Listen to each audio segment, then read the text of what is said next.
Buenos días a todos, bienvenidos. Muchas gracias por conectarse con nosotros en esta mañana de miércoles santo, un tanto extraña. En primer lugar, queremos desearles muchísima salud, también a sus familiares y amigos, que es lo más importante en este momento. Y como anunciábamos en nuestra invitación, vamos a realizar una exposición sucinta y eminentemente práctica de las cuestiones jurídicas que entendemos que más les preocupan desde que el pasado 14 de marzo el Gobierno declarase el estado de alarma y haya ido adoptando, a golpe de Real Decreto, una batería de medidas encaminadas, en primer lugar, a intentar contener la propagación de la enfermedad y, en segundo lugar, a intentar paliar los efectos de la crisis económica y social que ha provocado el COVID-19. Para ello, pues por parte de nuestra firma de Montero Aramburu asistimos un grupo de expertos especialistas en diferentes áreas jurídicas. Concretamente, y empiezo con las presentaciones, me acompaña María Martínez Avial, que es socia del área de laboral de la Oficina de Madrid. También Ana Beatriz Llamero, que es corresponsable del área de mercantil. Agustín León, que es socio, uno de nuestros socios en el área de Derecho Público. Y me presento yo, que soy Soledad Fernández y soy socia del área civil y procesal de la firma. Como hemos hablado al principio, para los que se hayan conectado antes, vamos a hacer un primer turno de intervenciones. Mientras que estamos hablando, pues pueden ir haciendo sus preguntas, las que consideren, en nuestro chat. Después habrá un segundo turno de intervenciones en el que trataremos de dar respuesta a todas las preguntas que se nos vayan formulando, o a por lo menos las más relevantes, y si se pueden identificar las que no nos dé tiempo a responder en este segundo turno de preguntas, pues no se preocupen, que nos pondremos en contacto con ustedes y le atenderemos de forma individualizada. Sin más preámbulos, si les parece, le cedo la palabra a mi compañera María. Hola, buenos días. Bueno, mi intención es hacer una breve exposición en relación con los aspectos más relevantes a tener en cuenta desde el punto de vista jurídico-laboral en relación con los instrumentos que el ordenamiento jurídico pone a nuestro alcance para tratar de minimizar los efectos que esta crisis del COVID-19 está asolando a nuestras empresas, y en relación sobre todo con la disminución evidente de la falta de productividad, o incluso para aquellas que se enfrentan a un cierre de sus instalaciones o un cierre completo de sus servicios al público. El instrumento que el ordenamiento jurídico pone a nuestro alcance es el expediente de regulación temporal de empleo, los conocidos ERTEs, que están diseñados con el objeto de paliar circunstancias de carácter coyuntural, es decir, como bien dice su palabra, son ERTEs, son temporales y están dirigidos a paliar momentáneamente una situación que se pretende que sea coyuntural. Si fuera una situación estructural, tendríamos que hablar de otro tipo de medidas, como los expedientes de regulación de empleo, ya de extinción de los contratos de trabajo. En los ERTEs, que es el instrumento que se está utilizando hoy en día por la mayoría de las compañías para paliar esos efectos de reducción de ingresos o reducción de ventas que está provocando la crisis del COVID-19, hay que tener en cuenta que existen dos vías para solicitarlo. Una vía que es el expediente de regulación temporal de empleo, en el que se solicita a la autoridad laboral la constatación de la existencia de fuerza mayor, que es un procedimiento parecido al otro, pero con unos plazos, tramitación, etcétera, diferenciados. Y, por otro lado, está el expediente de regulación temporal de empleo por causas objetivas, que son las que están basadas en causas económicas, técnicas, organizativas o de producción. Lo primero, y entiendo que es lo más relevante, es hacer una distinción en qué considera la autoridad laboral y la legislación vigente, que es fuerza mayor dentro del ámbito de afectación de esta crisis sanitaria del COVID-19. Al efecto, el Real Decreto 8/2020 establece una definición de lo que es fuerza mayor a estos efectos, pero esa definición ha sido luego ampliada o interpretada por el Ministerio de Trabajo, el cual ha emitido una instrucción dirigida a las comunidades autónomas, que son aquellas encargadas de resolver si existe o no fuerza mayor, y así como el Ministerio de Trabajo en sí, en el caso de que sea de ámbito de afectación nacional, para determinar en qué casos se puede considerar que una compañía está afectada por la situación de fuerza mayor y en qué casos no. Entonces, en cuanto a los casos en los que se considera que existe fuerza mayor, es cuando la compañía que solicita esa constatación ha sufrido una pérdida de actividad como consecuencia de la suspensión o cancelación de las actividades o servicios que presta. Estas cancelaciones o suspensiones de servicios tienen que haber estado acordadas o bien por una normativa de ámbito estatal o de ámbito de comunidad autónoma o incluso de ámbito municipal. Aquellas compañías que acrediten a la autoridad laboral que su actividad ha sido clausurada como consecuencia de la aplicación de esta normativa, en principio debería ser suficiente como para que la autoridad laboral constatara la existencia de fuerza mayor. Una cuestión que la Inspección de Trabajo matiza es que esta autorización en estas actividades de cierre no es absoluta, por cuanto que en aquellos supuestos en los cuales, a pesar de estar cerrado el establecimiento al público, la actividad desarrollada por sus trabajadores se pueda realizar mediante la modalidad del trabajo a distancia o el teletrabajo, evidentemente en estas circunstancias no se constataría la existencia de fuerza mayor. Es decir, tienen que ser actividades en el que se requiera la presencia física del trabajador y no se puede desarrollar el trabajo de forma telemática o a distancia. Asimismo, otra de las constataciones de fuerza mayor se refiere a aquellas actividades que han visto reducida de forma muy sustancial su actividad, por cuanto, como consecuencia de la limitación de movilidad de las personas. Es decir, esta limitación de movilidad en la que nos encontramos todos impide que cualquiera de nosotros pueda acudir a determinados establecimientos o realizar determinadas actividades, y eso origina que estas compañías no carezcan en absoluto de actividad. El ejemplo que a estos efectos pone el Ministerio de Trabajo para que sea gráfico y las comunidades autónomas lo puedan entender es, por ejemplo, las inmobiliarias y las autoescuelas, que son actividades que en principio no estaban limitadas o no estaban cerradas sus instalaciones, pero que evidentemente carecen de clientes como consecuencia de la limitación de movilidad que están sufriendo los ciudadanos. Por otro lado, aparte de las afectaciones de la limitación de movilidad, también hace una referencia a las actividades industriales. Las actividades industriales, en principio, se considera que no están afectadas por una causa mayor, por lo tanto, habría que iniciar un ERTE por causas objetivas, por causas productivas, porque normalmente lo que ocurre es que ven limitada su producción como consecuencia de la situación del COVID-19, pero no tienen cerradas sus instalaciones. Sin embargo, aquí el Ministerio de Trabajo hace dos excepciones y sí considerará afectadas de fuerza mayor aquellas actividades industriales que han visto paralizadas o limitadas en exceso su funcionamiento como consecuencia de la falta de proporcionamiento de suministros, es decir, porque los proveedores estén afectados por la situación de fuerza mayor y por lo tanto no puedan suministrar los bienes o servicios necesarios para el desarrollo de la actividad industrial, o bien por la inexistencia de clientes, es decir, que los clientes que se tengan hayan cesado también su actividad como consecuencia de una existencia de fuerza mayor a raíz de la crisis sanitaria del COVID-19. Por último, y en cuanto a actividades que el Ministerio, a título ilustrativo, hace mención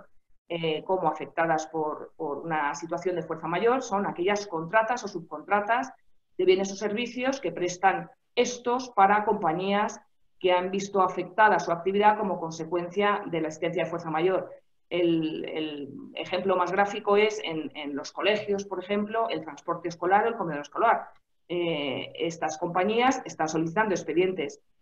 por fuerza mayor y nos consta que sí que se están concediendo por algunas de las autoridades laborales que autorizan, bueno, por las comunidades autónomas que autorizan esa constatación o que se dedican a la constatación. Una cuestión curiosa en cuanto a la existencia de fuerza mayor, y es que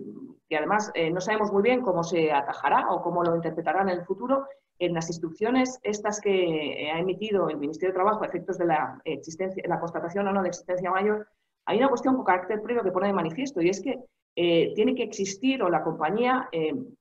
no dice que tenga que acreditar, pero sí que dice que tiene que existir una merma de ingresos. Esta situación es muy curiosa porque esto no está regulado en el Real Decreto que establece cuándo existe o no existe fuerza mayor, y es que además entre la documentación que se presenta para solicitar la constatación de la existencia de esta fuerza mayor no se exige en ningún caso documentación acreditativa de una merma de ingresos ni de ningún tipo de situación económica negativa dentro de la compañía. Por lo tanto, a día de hoy desconocemos cuál va a ser el alcance de la interpretación de esta instrucción emitida por el Ministerio de Trabajo, por cuanto que no, en teoría, la autoridad laboral no tiene o no ponemos a su alcance los medios necesarios para que conozca si existe esta merma de ingresos o no, por cuanto que no es uno de los documentos que se exige al respecto.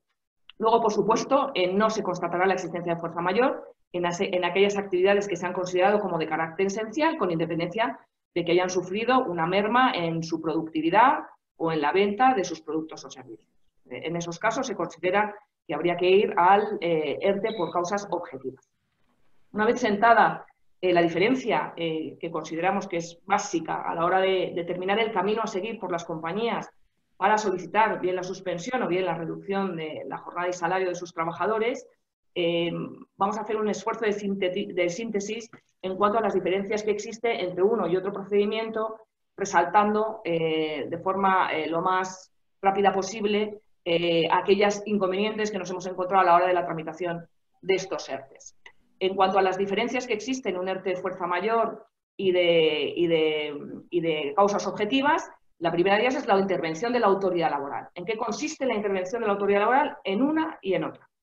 En relación con el expediente de regulación de empleo por causa mayor, la autoridad laboral es la encargada de constatar la existencia de fuerza mayor. Pero ahí hay que tener en cuenta una circunstancia que yo creo que a los clientes les preocupa y nos plantean en muchas ocasiones. Es decir, la autoridad laboral no se va a involucrar ni va a decidir si procede o no procede el incorporar como personal suspendido o reducido de jornada a determinados colectivos de trabajadores o no trabajadores. Es decir, se limita a la constatación de la existencia de fuerza mayor. No tiene por qué entrar a valorar ninguna de las circunstancias o de las decisiones que la compañía vaya a adoptar con posterioridad. Sí que va a ser conocedor de cuáles son las medidas que la compañía pretende implementar, porque en la comunicación en la que se solicita o de la solicitud de constatación de fuerza mayor sí que se refleja cuáles son las medidas a adoptar. Pero la actividad de la autoridad laboral en este tipo de ERTE se limita a la constatación de fuerza mayor sin entrar a valorar la procedencia o no procedencia e involucrar a determinados trabajadores. En cuanto a la intervención de la autoridad laboral en un ERTE por causa objetiva, esta intervención es incluso menos importante, mucho menos importante que en el ERTE fuerza mayor, porque aquí carece de capacidad decisoria. Sencillamente la compañía tiene una obligación de información a la autoridad laboral cuándo se va a iniciar el periodo de consultas para negociar los efectos del ERTE, y también tiene una obligación de comunicar el resultado final del periodo de consultas, pero salvo que existan evidencias graves de fraude que hagan que la autoridad laboral en un momento dado impugne el ERTE, la autoridad laboral tampoco va a involucrarse en este procedimiento. Es decir, va a tener conocimiento, pero absolutamente nada más. No hay una autorización por parte de la autoridad laboral a las compañías para que adopten las decisiones que consideren oportunas. En cuanto a los representantes legales de los trabajadores y su involucración en ambos procedimientos, también es muy distinto, porque en el expediente por fuerza mayor, como decíamos, lo que estamos pidiendo es una constatación a la autoridad laboral de la existencia de una situación extraordinaria que sobreviene a la voluntad de la compañía. Por lo tanto, la involucración del comité de empresa o de los representantes de los trabajadores que tengan las compañías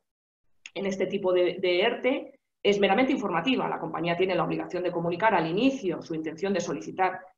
a la autoridad laboral esta constatación de existencia de fuerza mayor y una comunicación final informándoles del resultado de la resolución de la autoridad laboral, si ha considerado que existe fuerza mayor o si ha considerado que no existe fuerza mayor. Pero no existe ningún tipo de involucración, no hay obligación de exigir ningún informe previo ni de mantener ningún proceso de negociación con la representación legal de los trabajadores. Por lo tanto, aquí su intervención es meramente a nivel informativo. Es decir, tienen que ser conocedores, pero nada más. Cuestión muy distinta es la que adolece en los casos de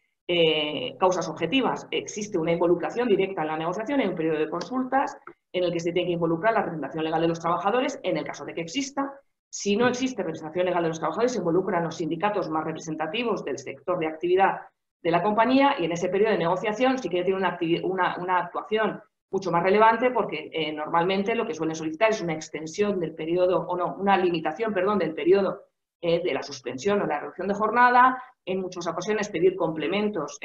a las prestaciones por desempleo, etcétera. Es decir, ahí sí que tiene una involucración mucho más relevante. En cuanto a los plazos, el plazo de la tramitación de un expediente por fuerza mayor es muy limitado, son 5 días hábiles desde la fecha en la cual se solicita esa constatación. Hay comunidades autónomas que han ampliado ese plazo a 10 días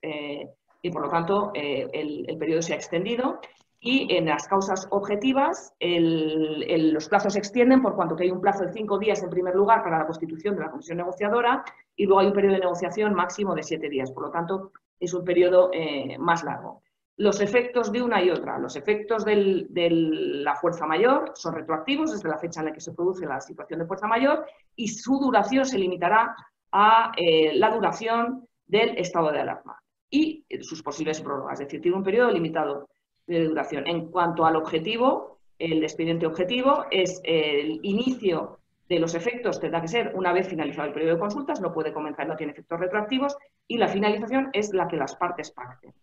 La cotización a la seguridad social. Existen beneficios en los expedientes de regulación de empleo por fuerza mayor. Existe una exoneración de cuotas del 75 o el 100% en función del número de trabajadores de las compañías a fecha 29 de febrero, si tienen menos o más de 50 trabajadores, con un compromiso de mantenimiento de empleo. Y en el objetivo no existe ningún tipo de exoneración de las cuotas. Cuestiones comunes a ambas situaciones, a ambos expedientes de regulación de empleo. La solicitud por desempleo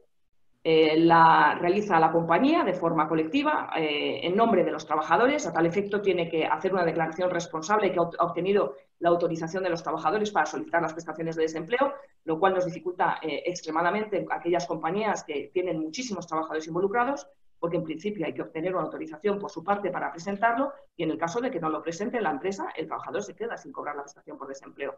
Esa prestación hay que pedirla en un plazo de 5 días, en el caso de expediente de fuerza mayor, desde la fecha de la solicitud, lo cual coincide con el plazo de silencio negativo. El silencio positivo, estamos hablando de que en la mayoría de las ocasiones las compañías están solicitando la prestación por desempleo antes de saber si la autoridad laboral ha constatado la existencia o no de fuerza mayor, porque coincide el plazo. En el caso del objetivo es a partir de la comunicación de la finalización del periodo de consultas. Luego, también mención especial a la suspensión de los contratos temporales, que ya sabemos que se extiende su duración por el tiempo durante el cual permanezca en la situación de suspensión de sus contratos. Y una cuestión a tener en cuenta es que durante los periodos de suspensión de los contratos no se devengan ni vacaciones ni pagas extraordinarias, salvo que exista un acuerdo con los trabajadores. También en cuanto a los complementos económicos que se puedan pactar dentro de ese periodo de consultas a efectos de llegar lo máximo posible, lo más cercano al salario bruto 100% o el que sea, el que se pacte, señalar que este complemento que se pueda pactar no se incluye dentro de la base de cotización porque ya estamos cotizando por el resto de los conceptos, supondría una doble cotización, pero que sí tributa a IRPF porque no está dentro de las exenciones previstas en la ley de IRPF. Y esto es en el compendio que hemos podido extraer de 4 reales decretos, Estatuto de los Trabajadores, Reglamento de Desarrollo y 3 informes del Ministerio de Trabajo dando instrucciones a las autoridades laborales. Y estoy a su disposición para resolución de las cuestiones que nos puedan plantear después. Gracias, María. Estupendo resumen y difícil resumen. Pero bueno. Bueno, pues el COVID-19 ha tenido no solamente una importante incidencia en el ámbito laboral, sino también, indudablemente, en lo que a la ejecución y cumplimiento de los contratos se refiere. En los últimos días hemos atendido pues, multitud de consultas respecto a diferentes tipos contractuales y para esta parte de nuestra sesión web queremos exponerle las que consideramos más relevantes o las que han sido más recurrentes en relación a arrendamientos, a préstamos, a contratos de ejecución de obra y a la relación de los clubes de ocio y deportivos con sus clientes, abonados o asociados. En cuanto a los préstamos, a los arrendamientos, la pregunta, por así decirlo, estrella ha sido si el arrendatario tiene derecho a una suspensión del pago de la renta o a una rebaja de su importe o a una moratoria. Para dar cumplida respuesta a esta pregunta hay que distinguir diferentes supuestos. El primero de ellos es cuando el arrendamiento es de vivienda, el arrendatario es una persona que se encuentra en una situación de especial vulnerabilidad y el arrendador es una entidad pública de vivienda o un gran tenedor. En estos casos, el arrendatario sí tiene derecho a elección del arrendador, bien a una rebaja de la renta del 50% mientras dure el estado de alarma y con un límite máximo de 4 mensualidades, o bien a una moratoria en el pago de la renta, igualmente mientras dure el estado de alarma y con un límite máximo de 4 mensualidades, renta que podría pagar de forma prorrateada durante los 3 años siguientes de duración del contrato o el tiempo menor que restare por cumplir. En cuanto a la situación de especial vulnerabilidad económica como consecuencia de la crisis del COVID, este no es un concepto jurídico indeterminado, sino que los reales decretos leyes publicados por el Gobierno recientemente, y exactamente el número 8 y el número 11 de 2020, se detallan qué requisitos deben cumplirse exactamente para que se entienda que la persona, el arrendatario en cuestión, se encuentra en situación de especial vulnerabilidad. No los vamos a enumerar, pero son requisitos que lo que tratan de acreditar es que esa persona en cuestión, si paga la renta, se queda sin un mínimo esencial para que puedan subsistir tanto él como su familia. ¿Qué se entiende por gran tenedor? Pues por gran tenedor se entiende una persona física o jurídica que sea titular de más de 10 inmuebles urbanos o bien de una superficie construida de más de 1.500 metros cuadrados. En este caso, únicamente en este caso, hay clarísimamente un derecho a la rebaja de la renta o al aplazamiento, a la moratoria en su pago. Otros casos son, otros supuestos que hay que distinguir, el arrendamiento de vivienda en el que no concurren estas circunstancias que acabamos de enunciar, y en este caso pues los arrendadores son libres, es decir, no están obligados por ninguna norma a aceptar una solicitud de moratoria o de aplazamiento, o de rebaja de la renta por parte de su arrendatario, pues juega la libre autonomía de la voluntad y la solidaridad, el entendimiento de las concretas circunstancias que esté atravesando el arrendatario. Otro caso es el de los arrendamientos de inmuebles para uso distinto del de vivienda, o incluso el arrendamiento de industria o de un negocio en funcionamiento. Dentro de este supuesto general es necesario distinguir además tres casos o tres subsupuestos. Sería cuando el inmueble en cuestión está cerrado,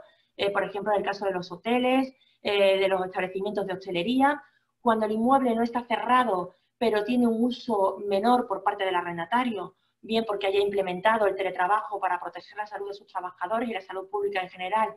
o bien porque pues, imperativamente se ha visto obligado a cerrar su actividad y únicamente pues, en el interior del inmueble se estén desarrollando actividades esenciales de guardería, mantenimiento, limpieza. Y un tercer caso sería el de aquellos arrendatarios que continúan con el uso normal del inmueble arrendado, pero como consecuencia de la crisis COVID, del confinamiento de las personas, pues han visto que sus ingresos, sus ventas han disminuido considerablemente, como podría ser, por ejemplo, el caso de las farmacias que por la suspensión de la atención primaria en los centros de salud y por el confinamiento pues han visto disminuido drásticamente pues, sus ingresos. ¿Qué suelen pedir los inquilinos en estos casos? Pues en el caso de cierre completo del inmueble, suelen pedir una suspensión en el pago de la renta. En el caso de un uso reducido del inmueble, pues una reducción del importe de la renta proporcional a ese uso más reducido del inmueble. Y en el de disminución de los ingresos, pues una reducción de la renta también en proporción a la disminución de los ingresos. Debemos decir que ante estas pretensiones de arrendatario, y la polémica está servida porque no existe ninguna norma, ni en la Ley de Arrendamientos Urbanos, ni en el Código Civil, que solucione estos supuestos de una forma clara. Tampoco contamos con precedentes jurisprudenciales, porque afortunadamente desde la famosa gripe española de principios del siglo pasado, pues en nuestra historia reciente no hemos vivido ninguna situación de pandemia como la que estamos viviendo. Con lo cual, hay una inseguridad jurídica importante. Existen a favor de los arrendatarios que tienen estas pretensiones, importantes argumentos a favor. Así, por ejemplo, pueden invocar los artículos 26 y 30 de la Ley de Arrendamientos Urbanos, que establecen que en caso de que en el inmueble hubiera que hacer obras de conservación o bien obras que sean impuestas por la autoridad competente que hagan inhabitable la vivienda o que no se pueda utilizar el inmueble arrendado para uso distinto del de vivienda, en esos casos se prevé la suspensión del contrato de arrendamiento y la suspensión de la obligación de pagar la renta y una extensión de la duración del contrato de arrendamiento en un periodo de tiempo igual al de la suspensión. También pueden invocar el artículo 1575 del Código Civil, que para los arrendamientos rústicos prevén el derecho del arrendatario a una rebaja de la renta para el caso de haber perdido más del 50% de su cosecha por casos fortuitos extraordinarios, imprevisibles, no asegurables, como serían pues la langosta, la peste, la inundación insólita, en fin, expresiones muy decimonónicas de nuestro Código Civil, pero que serían equiparables a una situación de pandemia. Y por último, también pueden invocar los arrendatarios la aplicación de la cláusula rebus sic stantibus, disculpad que use este latinazgo, perdón, pero que es una institución jurídica relativamente sencilla. Significa simplemente que en el tiempo que media, desde que se perfecciona el contrato, es decir, que las partes se sientan y pactan las condiciones que van a regular su relación en el futuro, y un tiempo después, durante la ejecución de ese contrato, pues hay una alteración extraordinaria, radicalmente imprevisible de las circunstancias concurrentes que provocan una ruptura del equilibrio entre las prestaciones a cargo de ambas partes, de manera que para una de ellas es absolutamente desproporcionada, es excesivamente gravosa. Entonces, esta institución permite negociar o modificar las condiciones del contrato para restaurar ese equilibrio que se ha roto. Esta institución, que es de creación jurisprudencial, ha sido siempre de aplicación muy restrictiva y además una institución muy residual a la que solamente se puede acudir cuando no haya ningún otro remedio para reequilibrar las prestaciones a cargo de ambas partes. Pues se puede decir que a partir del año 2008 hasta 2013-2014, con la anterior crisis económico-financiera, pues hubo una especie de apertura. El Tribunal Supremo empezó a reconocer que esta crisis de efectos profundos y continuados en el tiempo pues podrían constituir esa alteración sobrevenida, extraordinaria y radicalmente imprevisible de las circunstancias cuando el contrato se celebró antes de la crisis y esta crisis sorprende y le afecta profundamente durante su ejecución. Estos son los argumentos de los arrendatarios, pero los arrendadores también tienen importantes argumentos a su favor. Así, por ejemplo, pues que no procede la aplicación de los artículos 26 y 30 de la Ley de Arrendamientos Urbanos por la sencilla razón de que en los supuestos contemplados específicamente por esas normas hay una imposibilidad de uso del inmueble por el arrendatario, una privación de esa posesión, porque están ejecutando obras que lo hacen inhabitable, lo hacen inutilizable. Y en este caso de pandemia no ocurre así, los arrendatarios siguen conservando la posesión de los inmuebles, siguen teniendo en esos inmuebles sus pertenencias y sus instalaciones, ¿no? También se pueden oponer a la aplicación analógica del artículo 1575 del Código Civil porque es una norma de carácter especial pensada para los contratos de arrendamiento rústicos, que por tanto como norma especial y de protección de los arrendatarios rústicos no puede tener una aplicación extensiva ni por analogía a supuestos no expresamente contemplados por dicha norma. Además, en el caso de los arrendamientos del artículo 1565 del Código Civil, lo que se cede en arrendamiento es un bien productivo, es decir, la tierra produce frutos, si se siembra, se labra. En cambio, cuando se ceden en arrendamiento inmuebles en el que se desarrolla una actividad por parte del arrendatario, lo que es productivo no es el inmueble en sí, sino la actividad que desarrolla el arrendatario. Pueden decir también los arrendadores y los propietarios que el riesgo que estamos sufriendo de forma generalizada de producción de una pandemia que altera nuestras vidas, que nos obliga a confinarnos, que paraliza actividades, es un riesgo de la actividad de los arrendatarios que hubiesen padecido igualmente aun cuando hubieran desarrollado su actividad en unos establecimientos de su propiedad. En el caso de un contrato muy específico de gestión hotelera en el que el arrendamiento es realmente de una unidad de negocio en funcionamiento, pues ahí entendemos que puede ser más probable que prosperen estas medidas porque lo que se cede en arrendamiento sí es una unidad productiva. En cualquier caso, insistimos, la polémica está servida, no sabemos qué respuesta en caso de controversia van a dar nuestros tribunales, con lo cual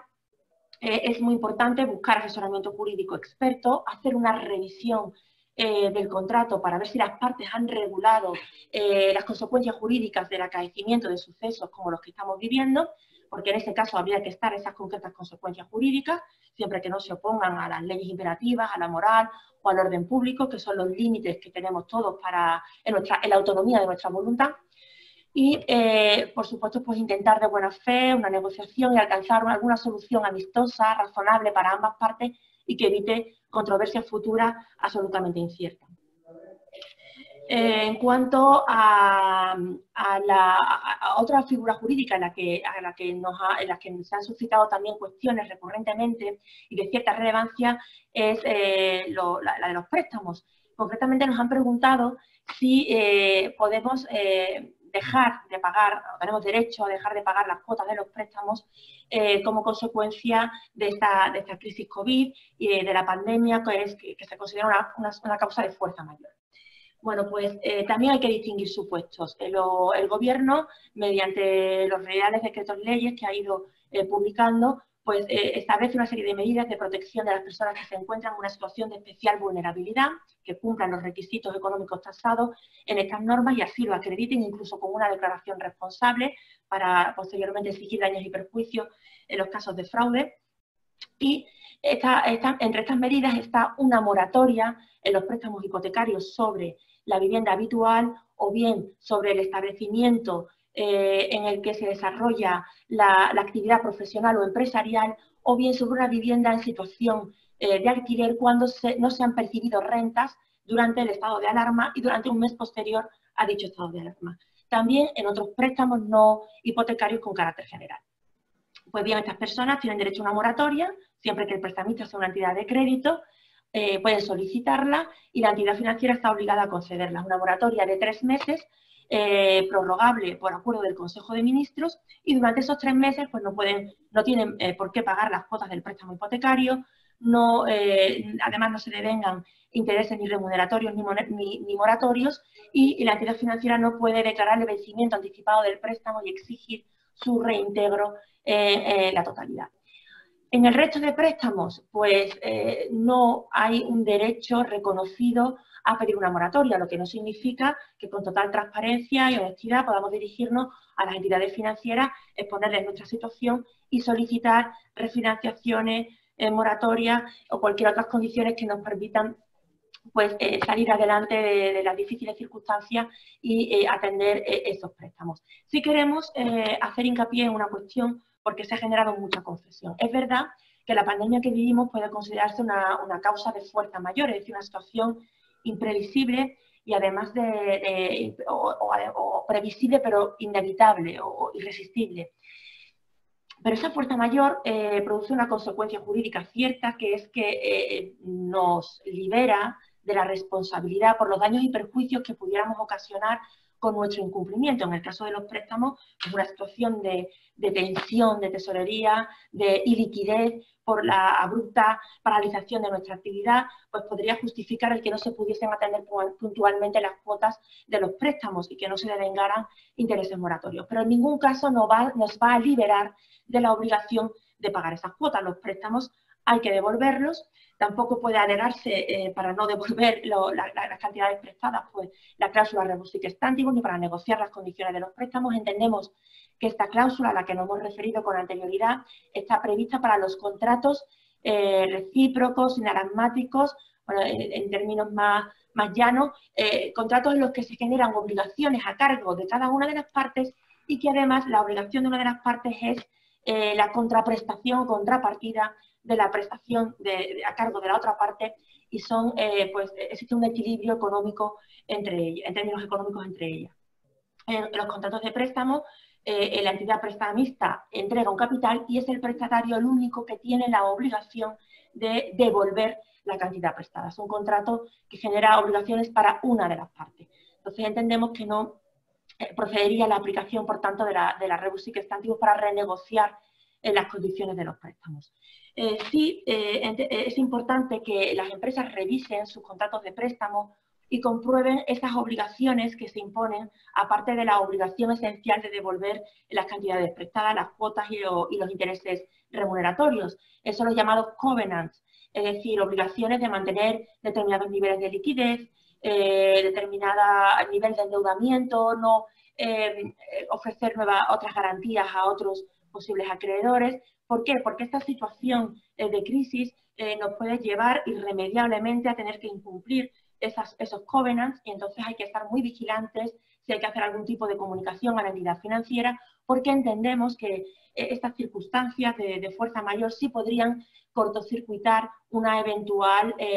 acción por parte de la entidad financiera de declarar el vencimiento anticipado de los préstamos por el incumplimiento de estos covenants.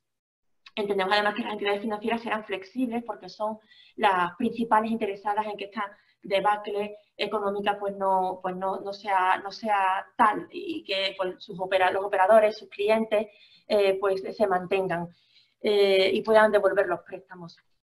Otra cuestión muy recurrente estos días ha sido relativa a los contratos de ejecución de obra. Hay constructores que nada más que se decretó el estado de alarma, pues nos llamaron muy preocupados porque no podían continuar con la ejecución de las obras y pues los promotores no aceptaban las circunstancias alegadas y pues le amenazaban con la imposición de penalizaciones por el retraso en el cumplimiento o incluso con la resolución de los contratos de obra. Pues bien, en este caso hay que distinguir dos periodos temporales. El primer periodo temporal es desde que se decretó el estado de alarma hasta el 30 de marzo, en el que se suspendieron por el Gobierno todas las actividades económicas no esenciales, entre ellas la actividad de la construcción, y del 30 de marzo en adelante en que ya hay una suspensión imperativa, obligatoria, de la actividad de la construcción, entre otras actividades no esenciales. Pues bien, en este primer periodo nuestra recomendación a estos constructores ha sido que no se amparasen únicamente en una alegación puramente teórica de una circunstancia de fuerza mayor, que la mera pandemia, sino que intentasen acreditar cumplidamente todos los obstáculos que le impedían continuar con la obra. Por ejemplo, la renuncia de los propios trabajadores a continuar en la obra por el temor de contagio, la imposibilidad de obtener equipos de protección individual por la escasez de los suministros, en el caso de los trabajadores desplazados, el que los hoteles estén cerrados, también los restaurantes, y no pueden ni alojarlos ni darles alimentos, el que no tengan herramientas individualizadas para cada uno de ellos, que los tajos no permiten respetar las distancias de seguridad. Bueno, pues que todas estas circunstancias se prueben de la mejor forma posible, incluso con un informe de nuestro propio técnico de la constructora en seguridad y salud, y lo comuniquen a las promotoras. Del lado de las promotoras, pues la recomendación también ha sido, lógicamente, exigir a los constructores, esa actividad probatoria extra, es decir, que no se amparen en una mera alegación teórica de causa de fuerza mayor. También de cara a que los promotores pueden estar obligados a cumplir sus propios compromisos contractuales con los clientes finales. Por ejemplo, estamos pensando en los promotores que venden vivienda en construcción o sobre plano, que tienen también unos plazos de entrega de estas viviendas. Pues tendrán que recabar toda esta documentación que justifica la imposibilidad de continuar con la construcción para que bueno, pues el plazo de duración o el plazo de entrega de estas viviendas se prolongue por causa de fuerza mayor en un tiempo igual al de duración de esta imposibilidad de continuar con la ejecución. Evidentemente, una vez que la interrupción de la actividad de la construcción es imperativa y ordenada por el Gobierno, pues no hace falta una actividad probatoria extra.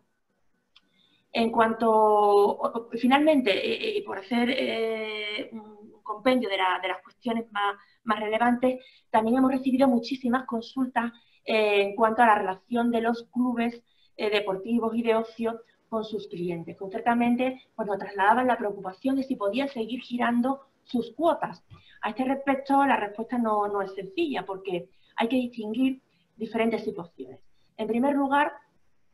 los clubes que tienen la forma jurídica de asociación sin ánimo de lucro. Entendemos que en este caso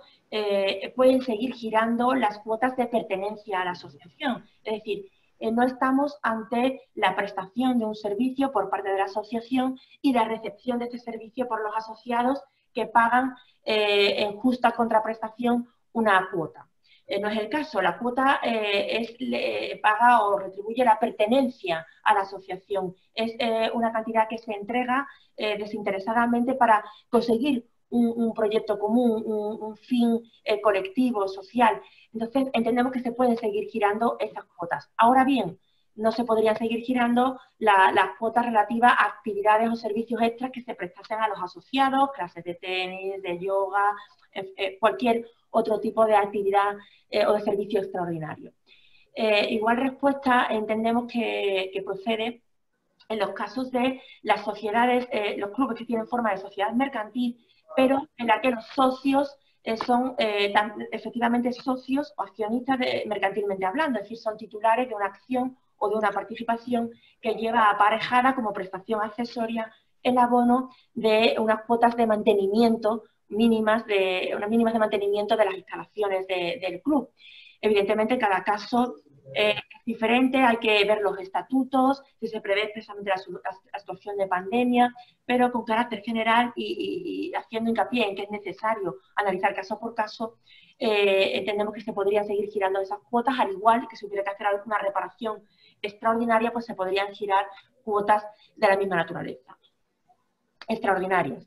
Y por último, pues quienes lo tienen más difícil son los clubes que son sociedades mercantiles que explotan las instalaciones como cualquier empresario que prestan servicios a sus clientes. En tal caso, el Real Decreto 11/2020 del Gobierno lo que hace es ordenar la paralización del giro de estas cuotas a los clientes hasta que los servicios no puedan prestarse con normalidad. Ahora bien, no significa que el Real Decreto no ampare una negociación con estos clientes. Yo creo que, o creemos que hay clubes de esta naturaleza que realmente se gestionan en la práctica como si fueran asociaciones sin ánimo de lucro o clubes en que los socios son dueños, tienen incluso abonados de carácter vitalicio. Entonces, podría intentarse una comunicación general, honesta, transparente a los clientes, diciéndoles que para que las instalaciones estén en perfecto estado cuando esta situación pase y puedan disfrutarlas, pues es necesario girar unas cuotas mínimas de mantenimiento y ofrecerles compensarles de alguna manera razonable y equitativa, como sería alguna rebaja en las cuotas futuras o la prestación gratuita de algunos servicios, etcétera. En definitiva, y en conclusión, el COVID está generando unas situaciones jurídicas muy complejas desde el punto de vista del cumplimiento de los contratos. No se pueden dar reglas generales. Insistimos en que es muy importante que un experto revise las circunstancias jurídicas, las circunstancias concurrentes en cada caso y bueno, pues que tengamos un asesoramiento especializado de cara a una negociación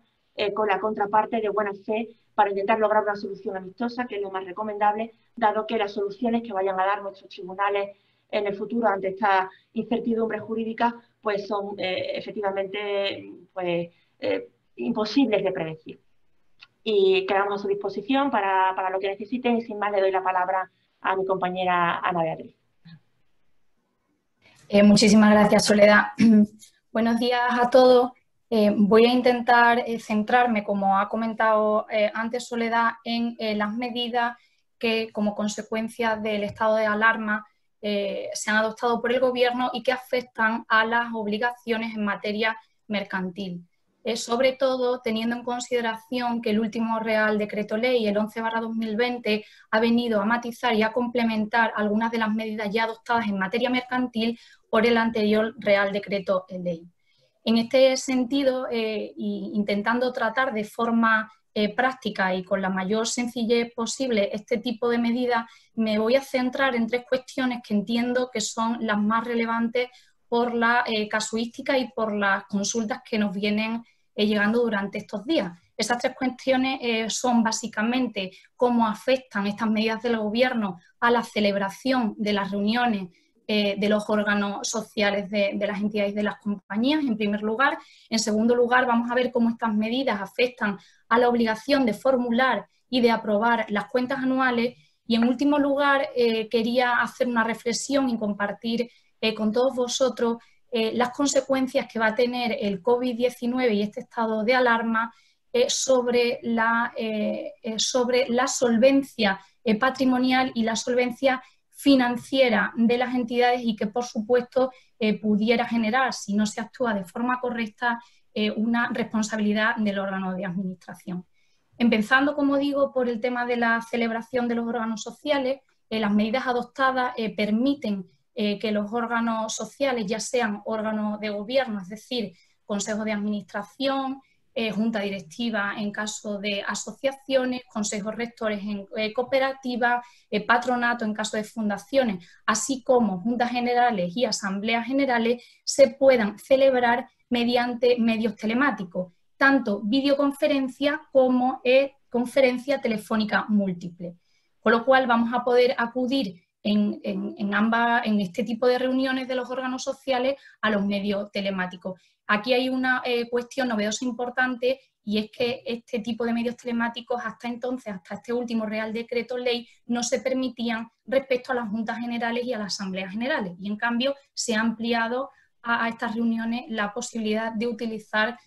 videoconferencias y las llamadas telefónicas múltiples. ¿Cuáles son los requisitos que se van a tener que cumplir para poder acudir a estos medios telemáticos? Fundamentalmente dos. En primer lugar, que los miembros del órgano de administración y las personas que tengan derecho de asistencia a estas reuniones dispongan de los medios telemáticos suficientes y necesarios para poder conectarse. Y en segundo lugar, y dando una especial relevancia a la figura del secretario, se exige que el secretario identifique y deje constancia en acta de las personas que se están conectando por estos medios, de modo que se pueda acreditar que efectivamente las personas conectadas son las personas que tienen derecho o deben de estar participando en estas reuniones. Inmediatamente, y una vez finalicen las reuniones de los órganos sociales, el secretario tendrá que remitir por correo electrónico el acta que se ha debido de aprobar en estas reuniones de los órganos sociales. Un matiz importante, y es que para las asambleas generales y para las juntas generales no se permite la adopción de acuerdos mediante los votos por escrito y sin sesión por este sistema, con lo cual estos van a quedar limitados única y exclusivamente a la adopción de acuerdos por los órganos de gobierno. Esto en cuanto a la celebración de las reuniones de los órganos sociales. ¿Qué ocurre o cómo han afectado las medidas que se han adoptado el gobierno a la formulación, a la verificación contable y a la aprobación de las cuentas anuales? Pues lo explico de forma sencilla. Respecto a la formulación, como todos sabemos, las cuentas anuales se deben de formular una vez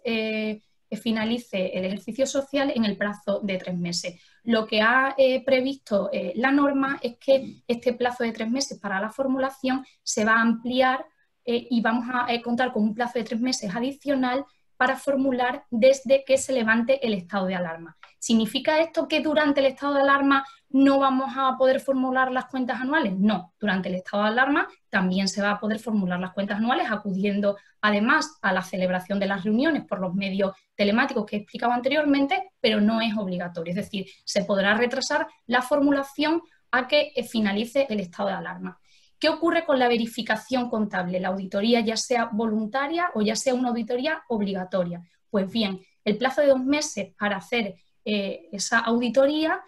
vamos a poder empezar a contarlo desde la finalización del estado de alarma respecto de aquellas cuentas anuales que ya estuvieran formuladas, con lo cual también se amplía ese plazo, de modo que durante el estado de alarma no será obligatorio hacer la verificación contable por parte de los auditores. Las cuentas anuales deberán aprobarse dentro de los 3 meses siguientes a la formulación de las cuentas anuales, con lo cual dependerá en el momento que hayamos formulado si ese plazo pues se extenderá más o menos en el tiempo vinculado a la formulación. En este aspecto sí considero relevante, aunque no me voy a meter en profundidad, que tengamos en cuenta la medida que ha adoptado el Gobierno o la previsión que ha adoptado el Gobierno respecto a las propuestas de aplicación de resultados en aquellos casos en que las cuentas anuales ya estuvieran formuladas, porque pudiera ocurrir que después de la formulación de las cuentas anuales que se ha podido realizar antes de la declaración del estado de alarma, tengamos una propuesta de aplicación de resultados que como consecuencia de esta situación crítica ya no tenga sentido adoptar esa aplicación del resultado. ¿Se puede cambiar esa propuesta de aplicación del resultado sin necesidad de volver a formular las cuentas anuales? Bueno, pues las medidas, las normas adoptadas nos dicen que sí. Podemos cambiar esa propuesta de aplicación del resultado siempre y cuando contemos con un informe del órgano de administración justificando que la propuesta se modifica como consecuencia de las circunstancias del COVID-19 y en aquellos supuestos en los que las cuentas se hayan tenido o se tengan que someter a auditoría, también necesitaremos un escrito del auditor diciendo que su opinión se mantiene exactamente igual a pesar de haberse modificado la propuesta de aplicación de resultados. Evidentemente, todas estas medidas y esta previsión que hace el Gobierno ante la formulación y la aprobación de las cuentas anuales, lo que va a provocar en la práctica es retrasar, al fin y al cabo, esa aprobación de las cuentas anuales en el tiempo. Nos podemos preguntar, y ya nos ha llegado alguna consulta a este respecto, es, oye, aquellos socios que tenían previsión de entrada de liquidez como consecuencia del reparto de dividendos que estaba previsto hacer en un plazo, en estos plazos que nos movemos ahora, que estamos ya en abril y que en los próximos meses pues se iban a repartir dividendos, se van a quedar sin esa entrada de liquidez. Bueno, pues como propuesta es planteable y se puede acudir al reparto a cuenta de dividendos que lo permite nuestra ley de sociedades de capital, y podríamos acudir a esta medida hasta en tanto en cuanto se apruebe definitivamente esa propuesta de aplicación de resultados para no frustrar de algún modo la liquidez que pensaban recibir esos socios de las compañías.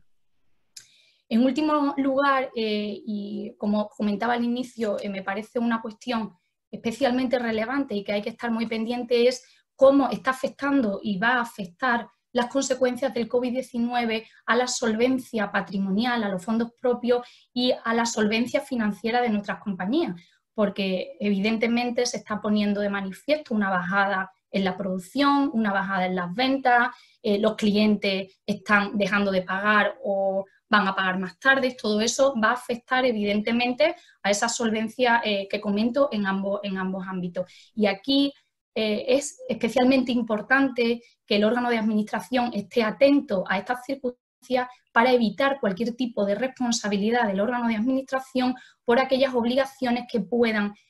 contraerse con posterioridad a la concurrencia de esta merma en los fondos propios o merma en la solvencia financiera.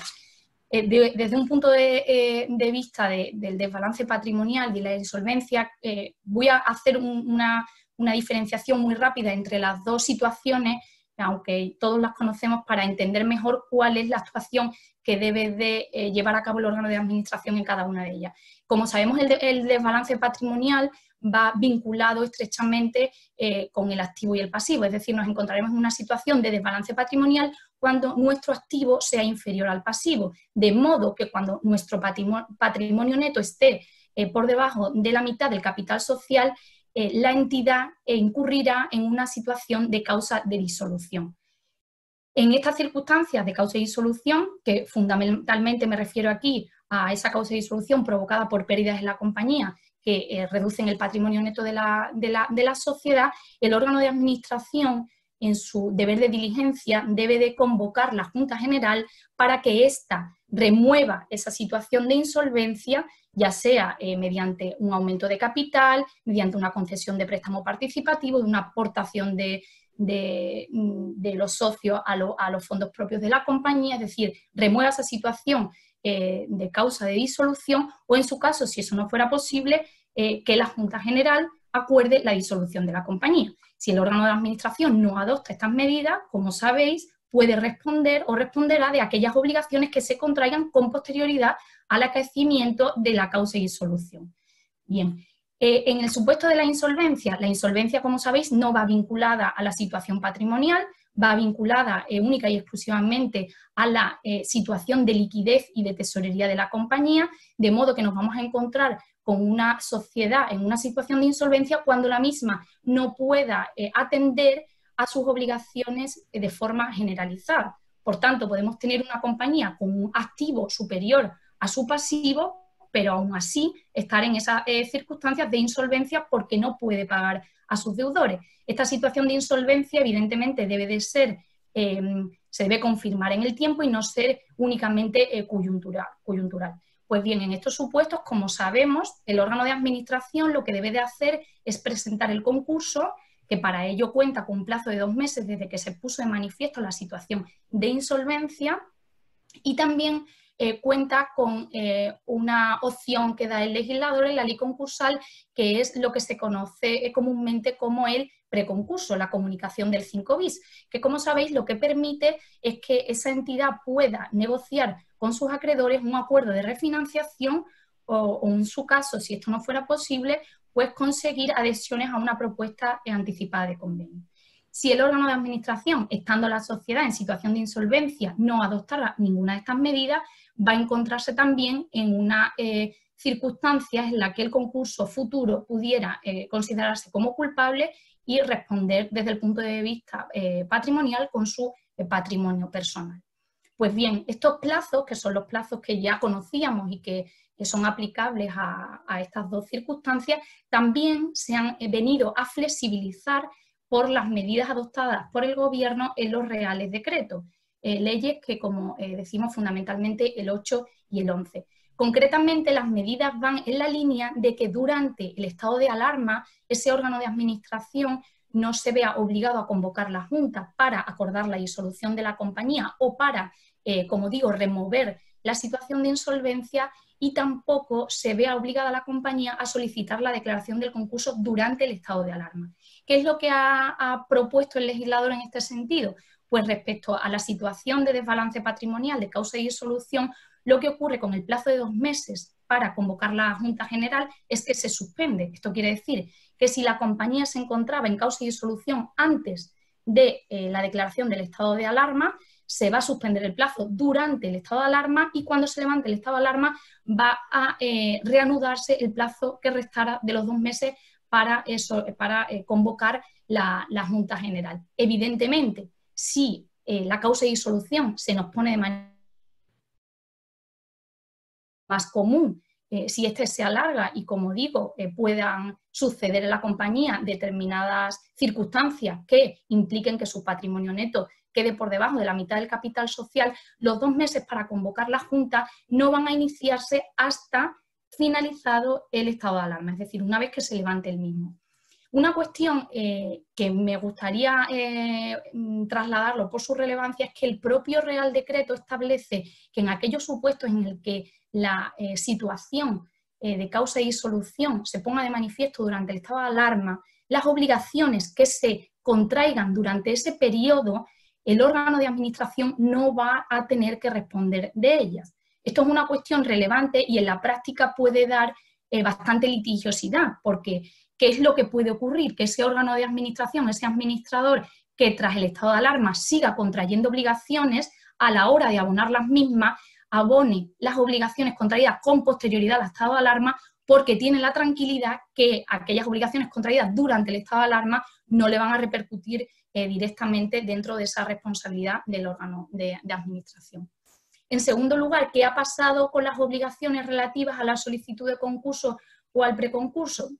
Bueno, pues aquí las medidas son aún más protectoras. En relación al concurso, lo que se prevé es que una vez finalice el estado de alarma, la entidad contará con los 2 meses íntegros para poder solicitar el concurso voluntario. Es decir, aun en el supuesto en el que la sociedad se encontrara en situación de insolvencia antes de la declaración del estado de alarma, va a contar íntegramente con los 2 meses una vez se levante el estado de alarma para solicitar el concurso. ¿Y qué ocurre en aquellos supuestos en los que la comunicación del 5 bis, el preconcurso, se hubiera solicitado con carácter anterior a la declaración de estado de alarma? Pues este plazo de 4 meses se va a suspender y se va a reanudar con posterioridad. Imaginemos una compañía que ha solicitado el preconcurso el 14 de enero del 2020, cuando llega el 14 de marzo del 2020 han transcurrido 2 meses, de esos 4 meses que tiene para negociar con sus acreedores, se suspendería el plazo y tras el levantamiento del estado de alarma le quedarían otros 2 meses para seguir negociando con sus acreedores. Es muy interesante esto porque aquellas compañías que estén actualmente en esa situación de insolvencia o de una complejidad para poder atender a sus deudas, esta situación que plantea las medidas respecto a la obligación de declarar el concurso, lo que van a provocar en la práctica es contar con mayor plazo de negociación, porque no olvidemos que las entidades financieras actualmente están totalmente activas, están concediendo financiación y que todo este plazo del estado de alarma nos va a permitir contar con mayor margen de maniobra a la hora de negociar con las entidades financieras. En definitiva, simplemente quería alertar o puntualizar que se debe estar muy pendiente durante estos próximos meses de que no acaezca o de si acaece alguna de estas circunstancias de balance patrimonial o insolvencia, que el órgano de administración esté atento por si fuera necesario adoptar cualquier medida para evitar la responsabilidad del órgano de administración. Sin más, muchísimas gracias. Le paso la palabra a mi compañero Agustín León, que va a tratar las cuestiones fundamentalmente de índole administrativa que se han planteado. Muchas gracias, Ana. Buenos días a todos, a los que se han incorporado una vez iniciada la sesión en este miércoles santo atípico. Bueno, después de los comentarios y las consideraciones sobre cuestiones de índole laboral, civil procesal y mercantil, hemos creído oportuno dedicar unos minutos para resumir brevemente las medidas de carácter administrativo que ha adoptado el Estado en relación a determinadas cuestiones. Por su relevancia económica y por el número de cuestiones que ha suscitado entre nuestros clientes, empezaremos abordando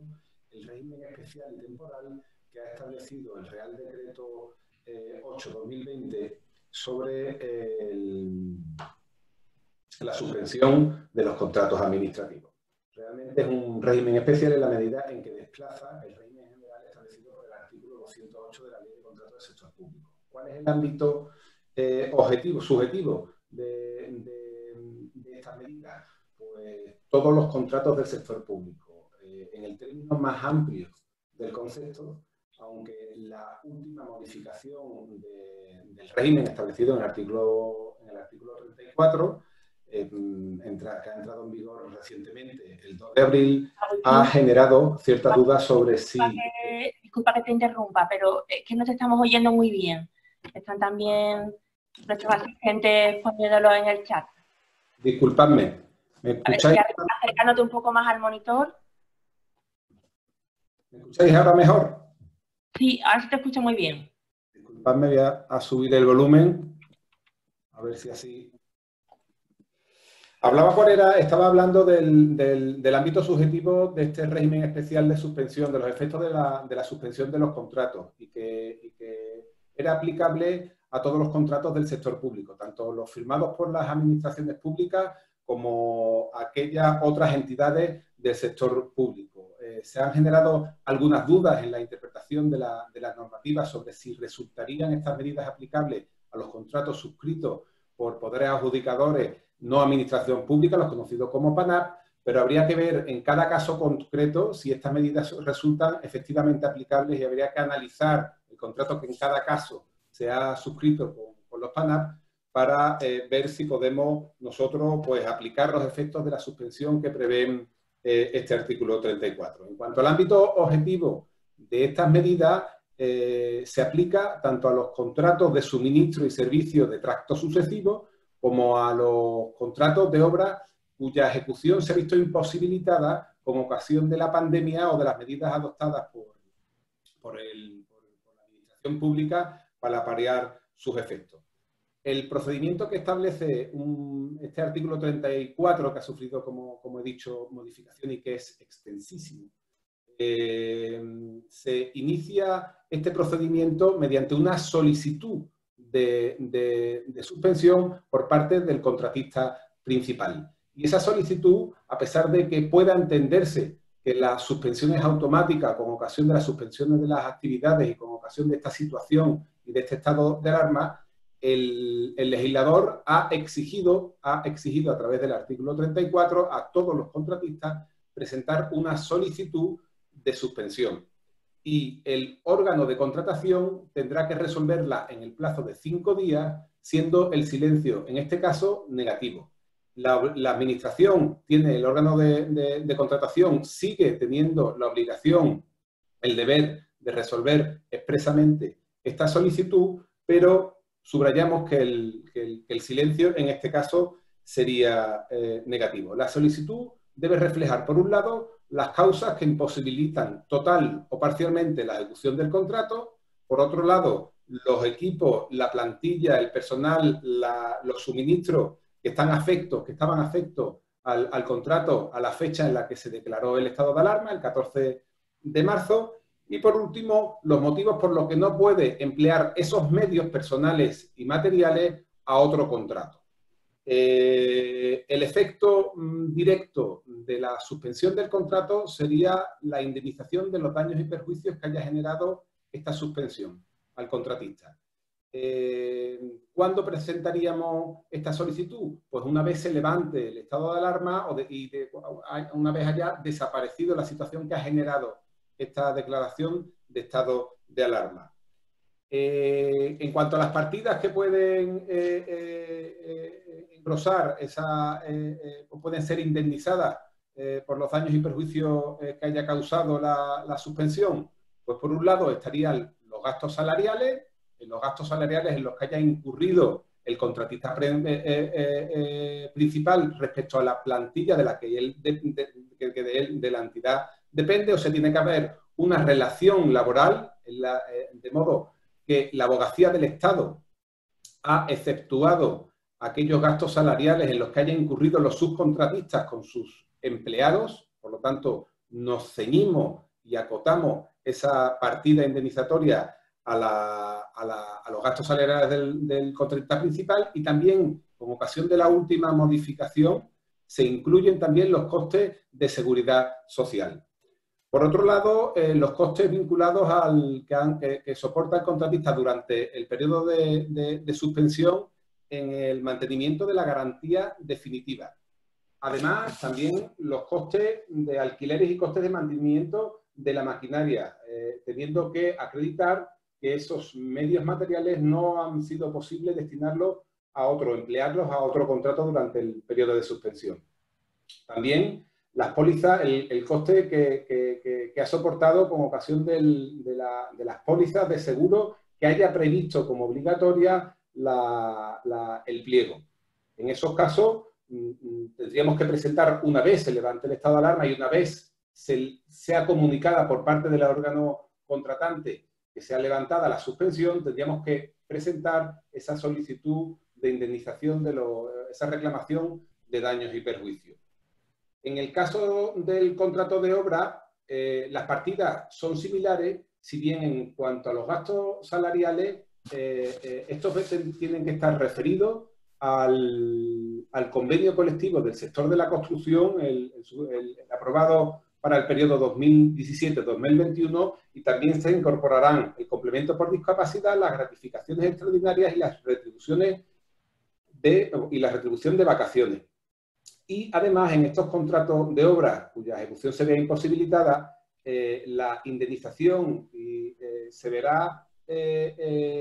condicionada por el cumplimiento de dos requisitos. Por un lado, que el contratista principal, los subcontratistas, los proveedores y los suministradores puedan acreditar fehacientemente que están al corriente de sus obligaciones laborales y sociales. Y por otro lado, que el contratista principal acredite que está al corriente de sus obligaciones de pago en cuanto a los periodos de pago a sus proveedores y suministradores y a los subcontratistas. También afecta estas medidas de este régimen especial para la contratación pública a los contratos de concesión de obra y a los contratos de concesión de servicios, en la medida en que este estado de alarma habilita a los contratistas, a los concesionarios, de presentar una solicitud de reequilibrio económico-financiero de la concesión, que podrá ser aprobada. Las medidas para reequilibrar el contrato podrán consistir en una ampliación del plazo, que en ningún caso podrá superar el 15% del inicialmente establecido, o por otro, un incremento, una modificación de las cláusulas de contenido económico del contrato. Los efectos de estas medidas de suspensión de los contratos administrativos se prolongarán durante todo el periodo que dure el estado de alarma y hasta en tanto en cuanto se notifique fehacientemente por parte del órgano contratante el levantamiento de esta suspensión. Por último, en ningún caso esta suspensión podrá constituir una causa de resolución del contrato, con motivo de del régimen específico para los distintos tipos de contratos, por el plazo durante el cual se prolonga la vigencia de la suspensión, y podría habilitar al contratista a resolución. Eso lo descarta totalmente el artículo 34.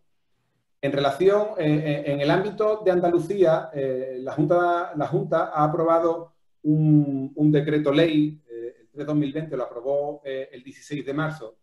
en virtud del cual consideró en un principio que no se consideraban suspendidos ni se consideraba tampoco suspendida la prestación de los contratos de suministro y servicio de prestación sucesiva. Pero posteriormente, con ocasión del decreto ley 7/2020, ha rectificado y ha adaptado las cláusulas de ese régimen a lo previsto en el artículo 34, que son las cláusulas generales de suspensión de contrato para este periodo tan excepcional. En este caso, en el ámbito de Andalucía, los contratistas podrán solicitar que se les vaya, que la Administración vaya en la periodicidad que establecida en el contrato, les vaya abonando en concepto de indemnización mensualmente todos estos importes, de modo que se le anticipará durante todo el proceso, durante todo el periodo que dure la suspensión, se le anticiparán estos perjuicios, estos daños, esta indemnización que habrá soportado. No tendrá que esperar a que se levante la suspensión para ir recibiendo todas estas indemnizaciones. Por último, como sabrán, la Administración, el Estado también ha habilitado a las administraciones públicas para tramitar de urgencia todos los procedimientos administrativos cuando ocurran las circunstancias de emergencia en cada caso. Esto tendrá que ser, no es una herramienta que pueda utilizarse de forma general por parte del ayuntamiento, en la medida en que llamamos a la prudencia, en la medida en que los ayuntamientos serán posteriormente sometidos por los órganos de fiscalización a la comprobación de si concurrían efectivamente los requisitos para licitar un determinado contrato por los trámites de urgencia. Ya abandonando las medidas en materia de contratación pública, queríamos subrayar la medida que, con ocasión de la declaración del estado de alarma, adoptó con carácter general el Estado de suspensión de los términos y plazos administrativos. De modo que todos los plazos y los términos administrativos quedan temporalmente suspendidos y se reiniciarán, se reanudarán una vez levantado el estado de alarma. La verdad es que el legislador utiliza términos como suspensión e interrupción que pueden dar lugar a cierta confusión por parte de los administrados, pero está claro que el régimen lo que hace es suspender el plazo, de modo que si nos concedieron 15 días para formular alegaciones y nos sobrevino el estado de alarma, nos restarían 5 días que se reanudarán una vez levantado el estado de alarma.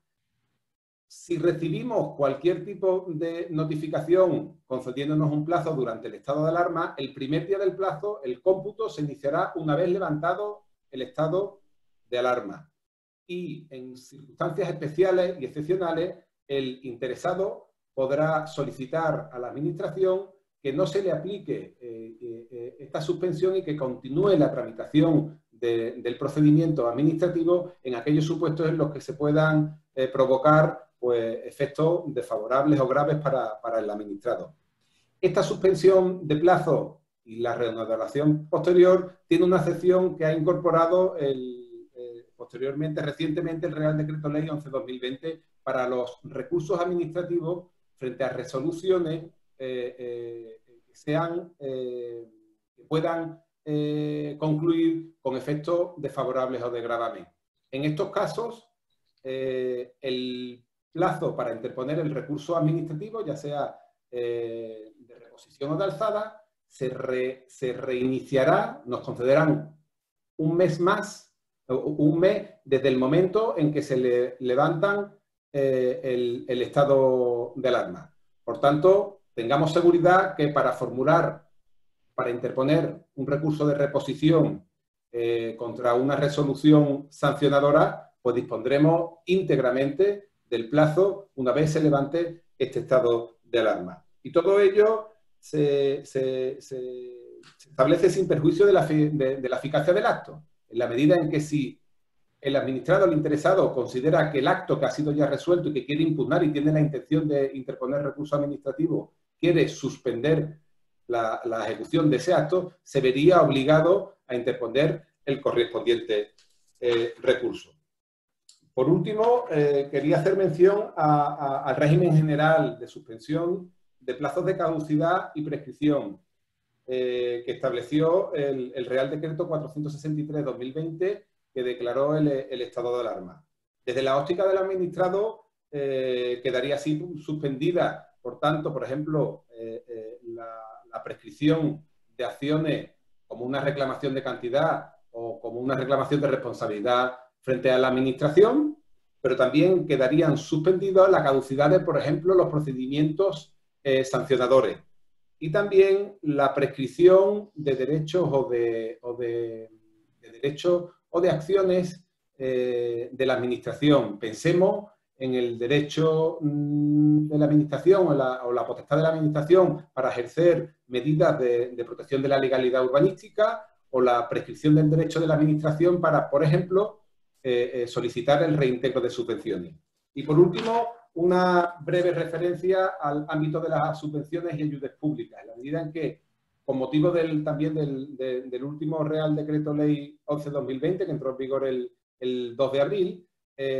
cabe la posibilidad de que en aquellos supuestos en los que una ayuda o subvención que ha sido ya concedida no pueda ejecutarse el proyecto incentivado o subvencionado durante este periodo o se vea que el plazo que le concedieron inicialmente para ejecutar el proyecto subvencionado no es suficiente porque con motivo de esta suspensión ha suspendido la actividad, pues hay una ampliación general de los plazos. En los casos en los que las subvenciones han sido concedidas en un procedimiento de competencia, la ampliación del plazo será concedida de oficio, mientras que en aquellas subvenciones que han sido concedidas por un procedimiento de concesión directa, las subvenciones excepcionales, tendrá que ser el administrado quien solicite a la administración que se amplíen los plazos. Por mi parte, nada más. Doy paso de nuevo a Soledad y abro, si os parece, el turno de preguntas para poder ir evacuando aquellas consultas que hayáis ido transmitiendo bien antes del inicio de estas jornadas por el correo electrónico o a través del chat habilitado en esta herramienta informática. Muchísimas gracias a todos. Gracias, Agustín. María, entonces empiezas tú porque eres quien más preguntas tienes en el chat. Efectivamente, sí. Voy a intentar ser breve, voy a intentar a ver si puedo y me da tiempo a responder a todas las que tengo por aquí. Por eso voy a ser muy concisa y muy rápida. Bueno, la primera que voy a resolver es la primera que se planteó en el día de ayer por un cliente y la última que se ha planteado en el día de hoy porque va relacionada. Es en relación con el compromiso de mantenimiento del empleo que establece la disposición adicional sexta, Real Decreto 8/2020,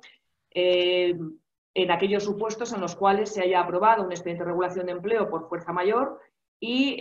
la empresa se haya beneficiado de la exoneración del pago de cuotas a la Seguridad Social. A este respecto, nosotros los abogados tenemos todavía muchas dudas sobre qué se va a considerar como mantenimiento de empleo dentro de esos 6 meses, que todavía no han sido capaces de resolvernos ni siquiera los inspectores de trabajo. Ellos tampoco saben qué se va a computar. Se va a computar solamente el mantenimiento del empleo de los trabajadores afectados por el ERTE o el promedio de la plantilla de los últimos 6 meses, etcétera. Ese parámetro todavía no lo tenemos resuelto y no lo tiene resuelto todavía ni siquiera la Administración. Pero sí que lo que sí que está claro es que no se va a computar a efectos de ese mantenimiento de plantilla la extinción de los contratos temporales, aquellos que se haya resuelto como consecuencia de la expiración del tiempo convenido, etcétera. Todo esto viene en la disposición adicional 14ª del Real Decreto 11/2020. ¿Qué problema puede ocurrir en cuanto a la extinción de los contratos temporales? Bueno, pues que estos con posterioridad sean declarados que se celebraron en fraude de ley, en consecuencia se declare que hay un despido improcedente y por lo tanto sí que computaría efectos de trabajadores afectados por el mantenimiento del empleo. Tampoco se incluiría efectos de ese volumen, los despidos disciplinarios declarados procedentes, que viene en la exposición, no porque viene una exposición de motivos, ni siquiera está regulado normativamente, y luego situaciones de jubilación del trabajador, incapacidad, muerte del empresario, etcétera. Esas situaciones son las que no se van a contemplar, pero como digo, todavía mantenemos la incertidumbre de cuál va a ser el conjunto de cómputo a efectos de trabajadores dentro de 6 meses, si es el afectado exclusivamente por el ERTE o el conjunto de la plantilla, incluso aquellos que no están afectados. Este compromiso de mantenimiento de empleo es tanto para los contratos que se han suspendido como consecuencia de la existencia de fuerza mayor, como aquellos cuya jornada se haya reducido como consecuencia de la fuerza mayor. En ambos casos, la fuerza mayor. Las consecuencias del incumplimiento, que es una cuestión recurrente, entendemos que de momento la que tenemos claro es la devolución de las cotizaciones que se han exonerado de pago. Tampoco entendemos, de momento no sabemos si esta responsabilidad va a alcanzar también al pago de futuras prestaciones por desempleo, porque la norma se limita a decir que la compañía dejará de ser beneficiaria de los beneficios que están relacionados en la norma. Y dentro de esa norma está relacionada tanto el tema de la prestación por desempleo, que no se computa el periodo previo y que no se va a consumir ese periodo de cara al futuro, y el tema de la exoneración de cuotas. Con lo cual todavía tampoco desconocemos, o sea, de momento desconocemos cuál va a ser el alcance de esa posible responsabilidad en el caso de que no se cumpla el compromiso de mantenimiento de empleo. Eso en cuanto a esta cuestión, que entiendo que es una de las más controvertidas y que más se nos plantean. En cuanto a los requisitos para la moratoria del pago de las cotizaciones de los meses de abril, mayo y junio, la propia norma establece que se dictará una orden de desarrollo en la cual establecerán los requisitos. Esa orden de desarrollo a día de hoy no ha sido publicada, por lo tanto desconocemos, más allá de los requisitos establecidos en el propio artículo 34 de la ley, cuáles van a ser las exigencias por parte de la Administración a la hora de otorgar dicha moratoria. Sentimos no poder dar más noticia. En el momento que sepamos de la publicación de dicha orden de desarrollo, pues lo haremos, lo comunicaremos. También nos plantean la cuestión de un ERTE que se ha concedido por fuerza mayor o que se va a pedir por fuerza mayor, pero de una compañía que, a pesar de estar cerrada, tiene ingresos o mantiene su nivel de ingresos. En este caso es lo que refería con anterioridad, no existe, la norma no dice nada, es decir, el Real Decreto 8 no habla nada de un mantenimiento de ingresos, tiene que haber un menoscabo en esos ingresos. Lo que sí que es cierto es que las instrucciones que emite el Ministerio a la autoridad laboral a efectos de la constatación o no de fuerza mayor sí que determina que no se puede otorgar o constatar la fuerza mayor con los beneficios asociados a dicha constatación, que puede ser de suspensión o de reducción de jornada con exoneración de cuotas, a aquellas compañías que no han tenido menoscabos económicos. Desconocemos el alcance de esa labor indagatoria que pueda realizar la Administración a efectos de conocer si existe una merma de ingresos o no. No podemos decir mucho más porque no es una cuestión que esté regulada normativamente, sino es una viene en el contenido de una instrucción emanada por parte del Ministerio. Pero en principio la norma sí que permite hacer un ERTE por fuerza mayor con independencia del nivel de ingresos de la sociedad. ¿Cómo se produce la incorporación tras la suspensión de los contratos de los trabajadores por fuerza mayor? Bueno, aquí habrá que estar a la normativa general, no se establece nada al respecto. Entendemos que habrá que comunicar a los trabajadores con el preaviso que establezca el convenio colectivo en su caso, la fecha de su reincorporación y luego proceder a la variación de datos a efectos de la cotización a la Seguridad Social. No hay nada establecido al respecto. Entiendo que con un preaviso suficiente en el que se comunica al trabajador que se incorporará a partir del día tal, fecha que finaliza el estado de alarma, como ha sido una cuestión conocida, la fecha de finalización del estado de alarma, tenemos antelación suficiente como para poder comunicar a los trabajadores su efectiva reincorporación a la compañía. Cuestiones relacionadas con la incapacidad temporal. ¿Qué pasa con los trabajadores de incapacidad temporal? Hay muchas cuestiones también relacionadas con este asunto. Los trabajadores con incapacidad temporal tienen el contrato suspendido y, por lo tanto, no existe ningún tipo de exoneración de pago de cuotas durante el periodo de suspensión. La exoneración del pago de cuotas se limita a aquellos trabajadores cuyo contrato se ha suspendido o se ha reducido como consecuencia del estado de alarma o de la constatación de fuerza mayor. Por lo tanto, no podemos deducir el pago de las cotizaciones de una persona que está en IT porque no está afectada por una suspensión por fuerza mayor, sino por una suspensión derivada de una incapacidad temporal.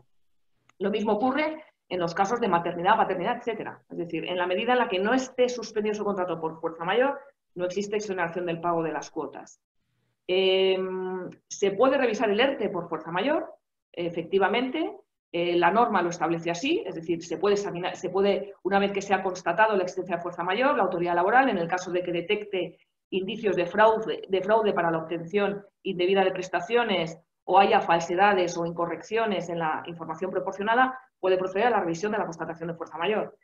Todavía no están determinados los efectos de esa revisión, en el caso de que con posterior se anule como consecuencia de la existencia de fraude, etcétera. Entendemos que, evidentemente, como cualquier nulidad, pues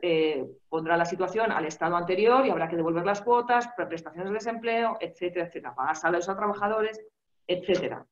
En el caso de que haya silencio positivo y posteriormente se deniegue por la constatación de fuerza mayor, se deniegue la constatación de fuerza mayor, referir que la Ley 39/2015, el artículo 24, establece que no se puede dictar una resolución distinta de la mera confirmatoria del silencio positivo que se ha producido como consecuencia del traspaso de este tiempo, que, como decía con anterioridad, de momento la norma general está en 5 días de silencio positivo, pero tenemos comunidades autónomas en las cuales han ampliado el plazo al doble y ya han extendido el plazo hasta 10 días. Ahora mismo se está discutiendo hasta qué punto las comunidades autónomas tienen potestad o no potestad para incrementar ese periodo que está establecido por ley. Yo creo que he contestado a todo lo que se ha planteado un poco rápido, pero creo que, salvo que haya alguna cuestión nueva, creo que está todo contestado. Por lo tanto, paso la palabra a Soledad otra vez. Sí, gracias, Marta. Muy bien, gracias. Bueno, pues yo no he recibido preguntas en el chat, sí alguna pregunta con anterioridad. Bueno, también me ha pedido una compañera que puntualice que las moratorias en los préstamos hipotecarios y no hipotecarios